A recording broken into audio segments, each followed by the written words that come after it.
Hello online world, hello Ka-OTR. This is Off the Record with Migs Bustos, and for today's episode, OTR Talks muna tayo because we are joined with our friends from of course from the basketball community at syempre para sa topic natin tonight, magma-mock draft tayo, mag-PBA mock draft tayo. We see a lot of mock drafts, on TV shows, on some podcasts also with other experts. But for today, ibang take naman. Let's get the voice of the Filipino fan. Let's get the voice of the Filipino basketball fan and introducing for our episode for today. Papasukin na natin ang ating first guest for today, si Diego Vergel de Dios. What's up, Diego? Hello, Alright. good evening, Migs. Thank you for having me. Ayan. What's up, Diego? Alright. So, Diego, quick plug. I know you have your show, DVD show. When is that Yeah. airing? I have a next episode next Wednesday. Okay. So, si Diego, follow niyo po siya sa Facebook tsaka sa YouTube dahil magagaling ang kanyang mga guests. And for our next guest for tonight, isa nating kaibigan din sa basketball community, si Coach Mark Dandan. Coach Mark, what's up? Hello. Good evening. Thanks, Migs, for the invite. All right. So, okay, guys. So, this will be a parang fantasy mock draft ito, guys. So, this will be just like, your usual fantasy team, your usual, kumbaga, pwede na rin natin i-take away from Team LeBron or Team Durant drafting your all-stars. But this time, drafting the future PBA players. All right. So, yan nga po, no? So, we have Diego Vergel de Dios and Mark Dandan. So, for today, guys, napaka-old school. Napaka-old school lang gagawin natin tonight. Flip a coin. Okay, mag-flip ako ng coin muna. Okay, flip ako ng coin muna. Kung heads, si Diego. Kung tails, si Mark. Okay? Sige. Yeah. Okay, flip ako. 3, 2, 1. Okay, heads. Diego. So ako. Okay, that will be you. Okay? Yeah. Before we start, please do subscribe to Off the Record with Migs Bustos, youtube.com/Migs Bustos, and be part of the OTR community. All right, so Diego, I will put you on the screen right now. You are on the clock. Terraforma Jeep is the first to draft. 3, 2, 1. Who is your draft pick? As the Terra Firma Jeep, I will draft Joshua Munzon as the number 1 overall pick. I'll draft him because he's a legit 20-point per game scorer and he can lift up Terra Firma. Like, even if their team now, they don't really have the most talented players, he can galvanize their team in order to make the quarterfinals at least, because the departure of CJ Perez, they didn't really get much star power in return. But with Joshua Munzon, he can provide the scoring, and he's like a point guard, shooting guard, so maybe he can also involve his teammates. And what if one of those role players that they've been stacking up on these past 2 to 3 years, they might find a revelation, and he might be like a good duo or a trio with Joshua Munzon in this upcoming draft. All right, so second pick is for you now, Coach Mark. Okay. Second pick will be the Northport Batang Pierre. Okay. Northport selects Jamie Malonzo from DLSU. And I think it's a great ad because it gives him, number 1, a lot of length sa perimeter nila. Imagine a healthy Robert Bolick, Kevin Ferrer, and Jamie Malonzo on the wings. Lahat may shooting. Kevin Ferrer is 6'4". Robert Bolick is 6'2" point guard. Jamie Malonzo is 6'6", small forward. Interchangeable. Everybody is shooting. Everybody can attack. It's a scary backcourt for Coach Pido Harencio in the future. All right, so third draft pick for you, Diego. The NLEX Road Warriors selects who? Calvin Oftana, the NCAA MVP from the San Beda Red Lions. He's the perfect player for Coach Yang. I think he's already mentioned also that NLEX is the team he wants to go to in his previous interviews. He's a Troy Rosario prototype player. He can shoot the 3, he can shoot the medium range shot, he can also post up inside. And he proved himself in the most recent tournament in Gilas in Bahrain. They only played in the second game, but he had, I believe, 9 points in only less than 20 minutes. He made a huge impact right away. And in San Beda, you could see that he was willing to take on the 6th-man role. He never requested to be part of the starting 5, even if he was the MVP. And with Coach Yang Yao, he always builds the character of his players to accept any role. You don't start every game, even if you're Paulie or Gabe Norwood. So perfect for Calvin Oftana, yung ganun na role. And he will also play well with Kiefer Ravena because they've been really close in the Gilas bubble, as I've heard. And, good chemistry really will work wonders for NLEX, hopefully, in the next seasons. Coach Mark, curious ako, Coach Mark. Now na nagkaroon ng Greg Slaughter and Stan Hardinger trade, do you think that Northport may consider Calvin Oftana at the 2? Or they'll just go with Jamie Malonzo? Because they got a big anyway. Well, if you're thinking best available talent, definitely I would go with Malonzo kasi I feel like Malonzo still has a lot of ceiling compared to Calvin Oftana, and at the same time I feel like he's going to be a great fit playing alongside a scoring guard like Robert Bolick, Subido, and then he's going to have a really good mentor in Sean Anthony, who basically has been in the league since forever. But Right. if you're thinking about Calvin Oftana, he's more of a tweener. Traditionally, Coach Pido likes his big guys tough. Whenever there's people like Jervy Cruz, diba? I think Jervy Cruz is still there in his team. And si Oftana kasi, I think in the PBA, he's going to be playing more of the wing position. He's going to play more of the 3, possibly stretch 4 position. We haven't seen Coach Pido really adopt a stretch 4 kind of big. Although Jervy he's shown now he can hit the occasional 3-point shot. Pero for me, as if you're drafting for need and immediate impact, it's going to be Malonzo in terms of fit. All right. So if Diego picks Calvin Oftana at the 3, who is your 4th pick for the next? Oh, okay. For NLEX, napakaswerte. 2 pick na magkasunod. We're picking Santi Santillan. I was considering Mikey Williams at this position, but with Kiefer, Kevin Alas, and Jericho Cruz already there, it's hard to distribute minutes to 4 explosive scorers who really need the ball to be effective. So if you're going for a more traditional Coach Yengyao kind of big, I think Santi Santillan fits the bill. He's tough. He can hit the 3. He has that really, really effective mid-range floater game. And I think he can learn a lot from being mentored by Jer Kinyahan. Kinyahan has been in the league then for quite a while now, especially under Coach Yeng. So I think Santi can grow and learn a lot in terms of PBA experience, being guided by somebody like Jer Kinyahan. 5th pick, Diego, for you, ROS selects Mikey Williams at the 5th pick for the Rain or Shine Elasto Painters. I think I told Gabe Norwood this when I interviewed him the other day.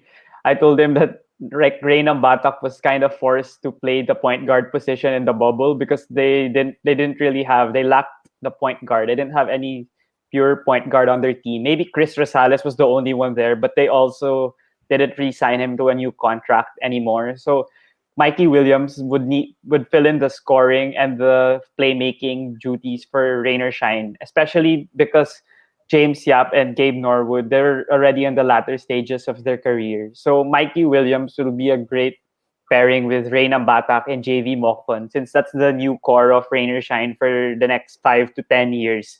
And Mikey Williams can also be of great floor general for the many role players of Rain or Shine, like Adrian Wong, who had some splashes in the bubble. Also, like Jewel Ponferrada, Norbert Torres, even Bo Belga. He might be a good pick and roll player with Mikey Williams, as they played, I think, in Mighty Sports earlier in 2020 before the pandemic happened. So I believe Mikey Williams can fill in the floor general point guard position, but also give the added scoring, which he's really known as people have been saying that he can be the next Stanley Pringle. All right. So now Coach Mark, Alaska gets pick number 6. It will be crucial because nawala na si Vic Manuel, but they had new additions. It's going to be looking forward to the future. Gabanal is with Alaska now. Jeron Teng will be carrying the team. But who do you think should Alaska pick at number 6? Well, to make up for the presence of Vic Manuel inside, I think Alaska should be going with Larry Muyang from Letran. Now, he's not, the biggest big, but he provides a lot of toughness, a lot of guile, which is very important for a big man nowadays. Kasi now that we're transitioning to a more stretched out big, I think Larry Muyang is a more traditional in that sense na he really likes operating inside the paint, getting a lot of touches inside the paint. I'm sorry if I'm not updated kung nakakashoot na ba ng 3-point si Larry Muyang, Bihira. but Bihira. but yeah. from what I've seen, when he plays, he's a more traditional big, and the way I'm looking at Alaska's front line, I think he's going to be a really good fit playing alongside Abu and Rondi Bondial. Diba? Those guys can play together. I don't think naman na one will, block the other guy for the playing time. I think Larry Muyang can fit behind Abu. I think he can fit behind Rodney. I think they can play even together.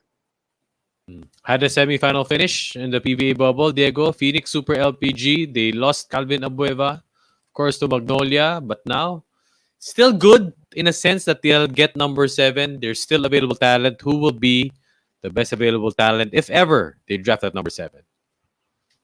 I believe that Phoenix, even if it's kind of maybe unorthodox, but I think, they'll go for the best available talent. Because for Phoenix, maybe people might think that they'd get a guard, but feeling ko this guy that I get is like a better player compared to the remaining guards. And since nga yung mga films hindi na pwede, like sila Jeremiah Gray and sila Jason Brickman, I think Phoenix will get Alvin Pasaol at number 7, even if they already have Vic and Jason Perkins. Maybe they have this surplus of forwards, and then eventually use it as a trade chip. Like kung sino yung mas bagay sa team nila for like 1 to 2 conferences, baka yun yung i-sustain nila. Pero yung hindi masyadong bagay, kasi nga ang dami na nilang forwards, baka yun yung iti-trade nila. Kasi si Pasaol, feeling ko yung talent niya talaga, he can't pass up at number 7, especially since hindi nga nasama yung ibang Phil-Ams. And Pasaol can also shoot outside, so hindi naman masasacrifice yung shooting nila since Matthew Wright's still there, RJ Hasul's still there, and of course Chris Banchero, the new addition of Phoenix. So I think Pasaol can also play off the bench. He doesn't need to start right away. And also his previous interviews, he always said na kahit anong pagawa ng coach, gagawin niya. So kung anong role ibibigay ni Coach Topex, parang feeling ko bagay siya since Coach Topex really found the best in Calvin Abueva also from San Sebastian to Alaska to Phoenix. I feel that Pasaol can also become some sort of the same way with Coach Topex. Coach Mark, now at number 8, this is part of that controversial trade, right? But CJ Perez and all the other guys of San Miguel. Terraformer at number 8, who do you think should it be? Well, I had Pasaol listed at 8, but since na-draft na siya earlier, I'm going with Frankie Johnson at number 8. Best available talent for me. He'll fit right beside Joshua Monzon. They can play together, interchangeable guards. Both can score. I think they've had experience playing together, playing against each other sa 3x3, if I'm correct. Diba? They've represented the country a couple times. And, at this point, Terra Firma, you're looking at you're looking for depth and talent at this point. That's why you got the extra pick. Diba? And I think Frankie Johnson can start at the 2, can even, actually wala nang position yun eh. Munzon and Johnson positionless. Whoever has the ball will create, they'll both give you scoring in bunches. And the best thing about that, you can play Roosevelt Adams alongside those 2 guys. All right, so that was number 8 at Terra Firma. Number 9 now, Diego, Meralco picks. This is actually the first pick of Meralco. Yeah. The first pick of... Oh, sorry, di pala. Second pick pala. Wala palang TNT dito. Of any MVP group. So, Meralco number 9. Who do you think should it be, Meralco? Diego. Meralco's at 9 also because I think they made the semifinals. So, medyo mababa yung pick nila. They made the semifinals in the bubble. So, yung Meralco, I think it's no secret na si Raymond Almazan lang talaga yung true center nila. I mean, they've made Hugnatan, tried to make Hugnatan play the 5. Pero pag may mga Junmar, Motau Tua, Greg Slaughter, Stan Hardinger, medyo nahihirapan talaga sila it's already been obvious the past 2 to 3 years. So if I'm Coach Norman Black, I'd choose Ben Adamos at number 9 because in the perpetual help and also in the PBA D-League, you could see that his size and stature, he really imposes his will.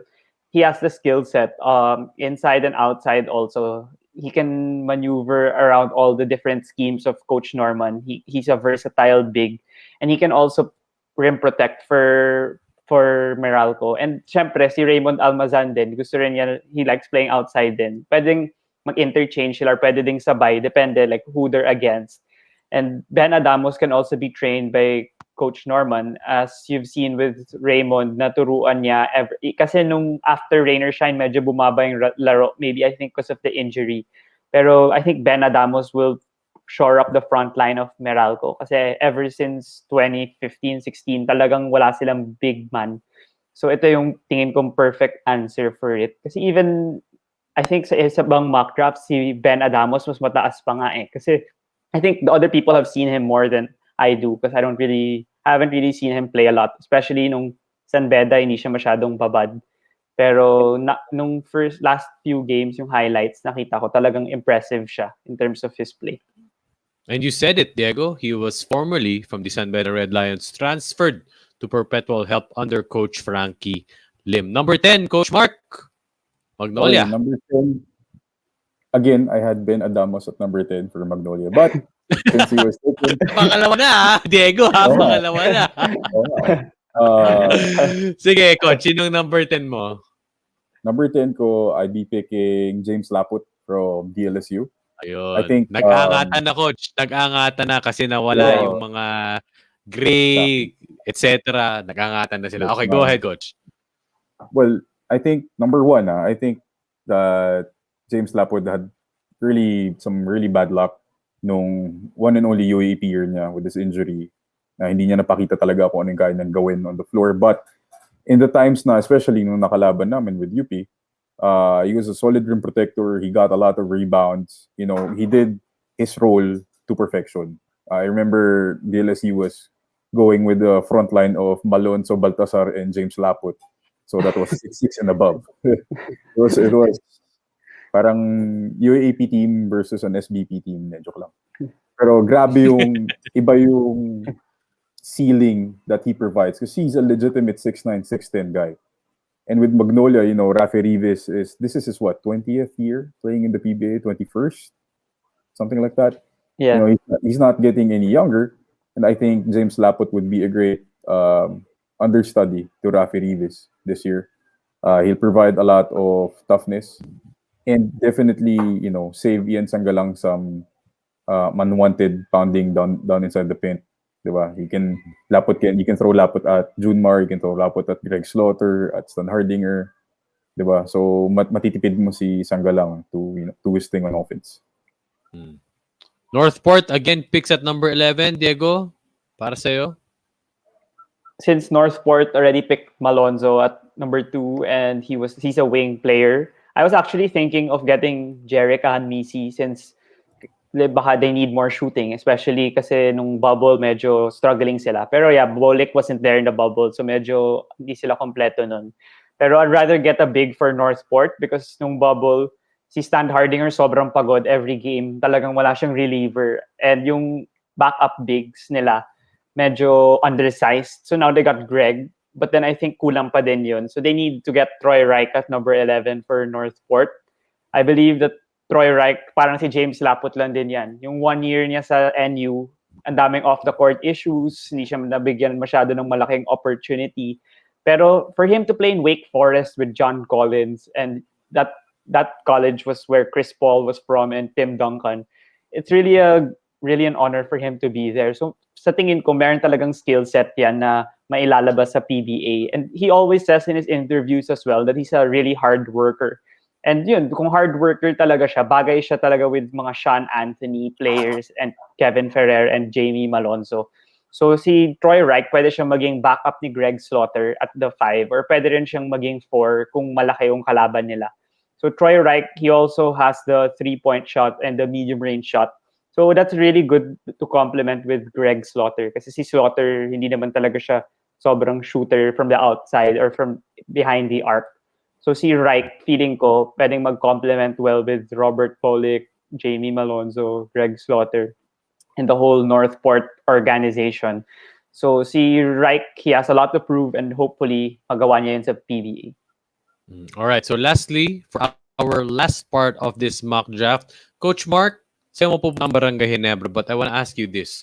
When a team like Ginebra drafts, of course, one thing, if you're going to draft, you're going to get the best available talent. But if you are a Barangay Ginebra team, what should you look out for? What should you consider in drafting a player, especially in the first round? And Coach, lagay mo na rin kung sino yung draft mo. Okay, well, kasi nakalista dito, medyo curveball yung nilagay ko. But, but for me, syempre, when you're Ginebra, it's when the Knicks are drafting. Diba? Parang nakaabang lahat ng tao sino kukunin nila. Tapos, so it has to be a name. Number one, a name na kilalang kilala by even the most casual basketball fan, especially with Ginebra. It has to be a name na kilala lang. Number two, it has to be a name that they know can contribute. Na kahit alam, traditionally si Coach Tim hindi naman talaga masyado nagpapalaro na rookies, but as we've seen in the bubble with Arvin Tolentino, I mean, when given the chance, he really went all out with that chance na binigay ni Coach Tim sa kanya. But I think this guy can be, that kind of guy in the same lane. He's been pretty exciting to watch in the UAP.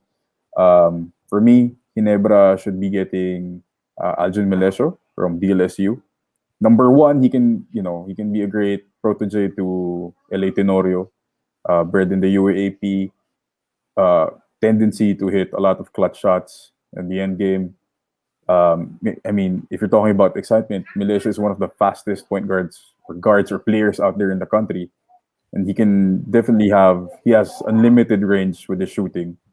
And it's something that I think naman, especially with Kuya LA, getting up there in age, again, he can possibly be a good understudy, the same way James Laput can be an understudy to Rafi Rivis. I think Aljun Melesio can be a good understudy to LA Tenorio, learning the ropes of Coach Tim's offense, which, as we know, is very intricate. But, I think a lot of Ginebra people will be excited with how Aljun Melesio plays with reckless abandon. All right, so there you have it. The first 12 for Diego and Mark.